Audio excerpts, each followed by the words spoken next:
August 1993. One hiker emerged alive. 6 others never did. She reached the river exhausted, silent, and alone. The place was Khamar-Daban, near Lake Baikal. Wind, rain, and freezing exposure can turn a green ridge into a trap. The team came from the Azimut Tourist Club in Petropavlovsk. Their leader, Lyudmila Korovina, was experienced and trusted. The route had been prepared, food measured, timing planned. They moved through valleys and passes, with a rendezvous ahead. Once they entered the mountains, outside help was effectively gone. At first, everything looked normal. They crossed wet forest and pushed deeper into the range.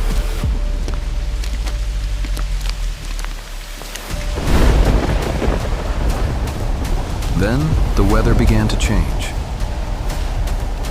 Accounts describe cold cyclone conditions, rain, wind, temperature drop. The group ended up exposed high on the slope. They spent the night soaked, cold, and unable to dry themselves. By morning, they were cold, tired, and already behind the weather. Korovina decided to move them downward toward the tree line.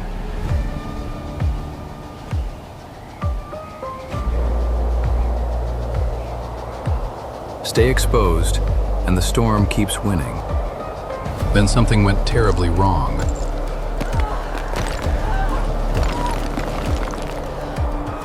Valentina later said one young man suddenly collapsed. Hang on, Misha, we're here. Are you okay? We have to get him sheltered. Those graphic details come from survivor testimony and retellings. Core fact: one hiker went down and panic spread. Korovina stayed with him as others faltered. Within minutes, the disciplined expedition was breaking apart. It hurts to breathe. Valentina described confusion, convulsions, frantic movement. Whatever the cause, nobody on that slope could stop it. At some point, even Korovina herself collapsed. Valentina was still a teenager. She made the decision that kept her alive. She ran downhill. Not toward help, just away from the ridge, into the trees. She spent the night alone in the forest. At daylight, she faced a choice: keep moving or go back. She went back. The others were still there. None were coming with her. She took what could buy one more day of life. She oriented herself by the river system.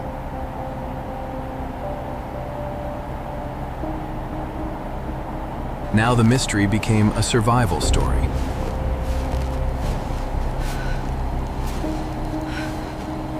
For days, she pushed through wet taiga and stones.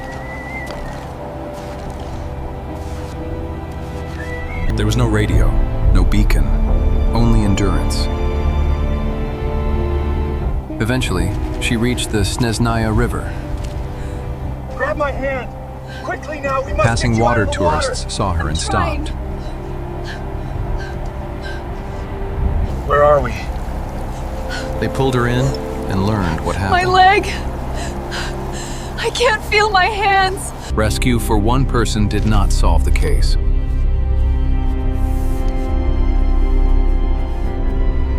Bad weather and remote terrain delayed recovery.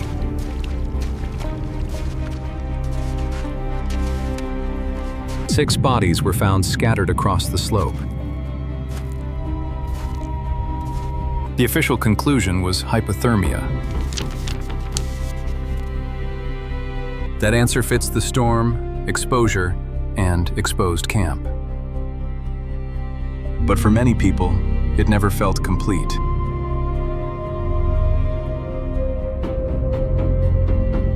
The reported symptoms sounded too sudden and strange. English retellings often amplify details.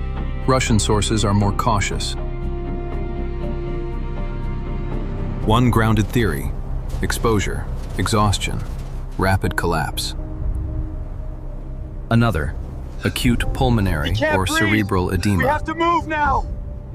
Reports also point to weakness from undernourishment and strain. Military tests, poison gas, supernatural ideas remain unproven. What remains strongest is the survivor's memory.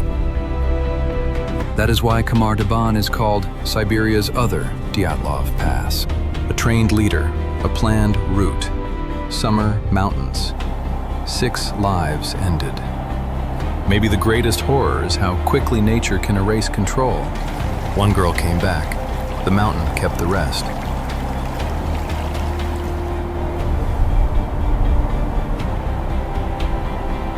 This was the Khamar-Daban incident.